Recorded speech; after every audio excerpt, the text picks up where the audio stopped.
سلام بچه ها، اینجا جینا کوکه. خیلی خوش اومدید به این کانال. بریم با هم کلم پلوی تبریز درست کنیم که خیلی خوشمزه است. پیشنهاد میدم کلم پلوهاتون اینطوری درست کنیم. اول هویجامون رو رشته‌ای رنده میکنیم و تفت میدیم. حین تفت دادن در قابلمه‌مون هم میبندیم تا هم پخته بشه هم سرخ بشه. رنگ هویجا که به این صورت در اومد و بوی خامیش گرفته شد، از داخل روغن در میاریم. بعد داخل همون مایتابه کلمامونو که خرد کردیم اضافه میکنیم و اونم به همین صورت تفت میدیم و بعد از هر بار هم زدن درشو میذاریم.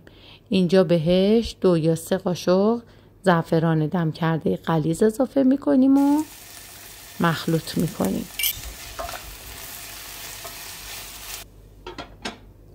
درشو میذاریم هم پخته بشه هم تفت داده بشه.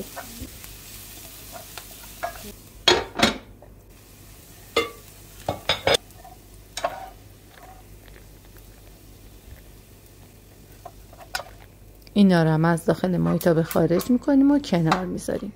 حالا پیازامونو که ریز خورد کردیم و داخل مایتابه میریزیم. کمی که سبک شد گوشت چرخ کردمون رو بهش اضافه میکنیم و تفت میدیم.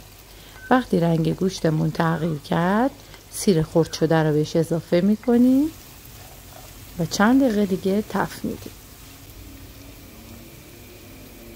ادویه‌هامون رو بهش اضافه میکنیم که زردچوبه، خیلی کم فلفل قرمز، فلفل سیاه و زعفران.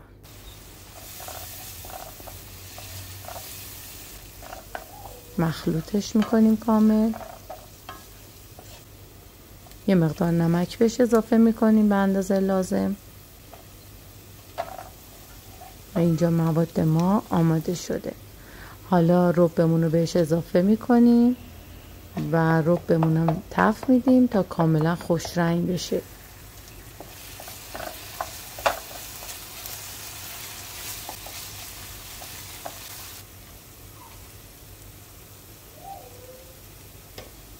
نصف قاشق چایخوری بهش سماق اضافه کردم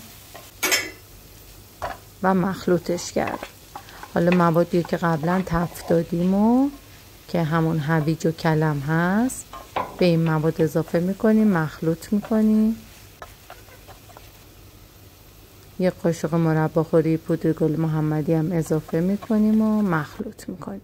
در ظرف رو میذاریم و چند دقیقه میذاریم تا کامل مواد بپزه و جا بیفته.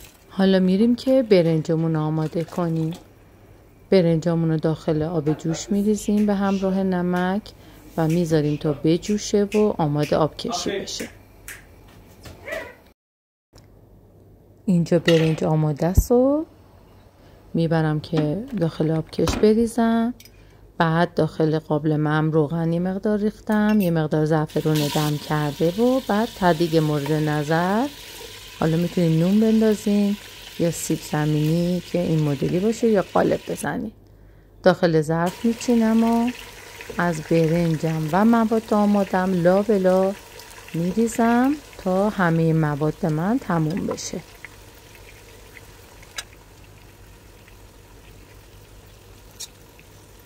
تو این مرحله که لابلا برنجمون رو با موادمون رو میریزیم حتما یادمون باشه که شوید خوش شدن اضافه کنیم. از شوید تازه هم میتونین استفاده کنیم. دوباره برنج، مواد گوشتیمون و شوید خوش شده.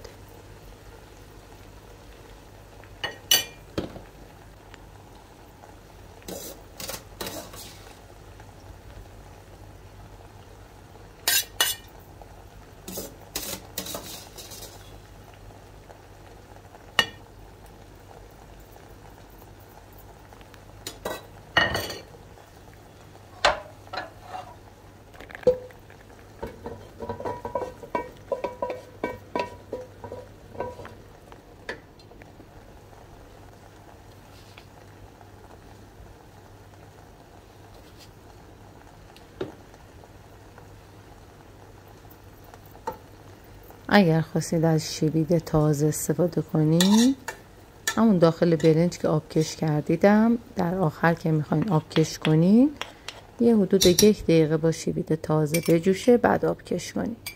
که من ترجیح دادم از شوید خشک استفاده کنم. در آخرم 1-2 قاشق روغن به برنجمون اضافه میکنیم یا کره میذاریم روش و یه مقدار زعفران دم کرده و میذاریم دم بکشه. این کلم پلو خیلی خوشمزه است، حتی اونایی که کلم پلو دوست ندارن این طعم از کلم پلو رو با علاقه قول میدم که استفاده میکنم. اینم نتیجه نهایی. مرسی که همراه من بودید. امیدوارم که درست کنید و دوست داشته باشید. نوش جونتون.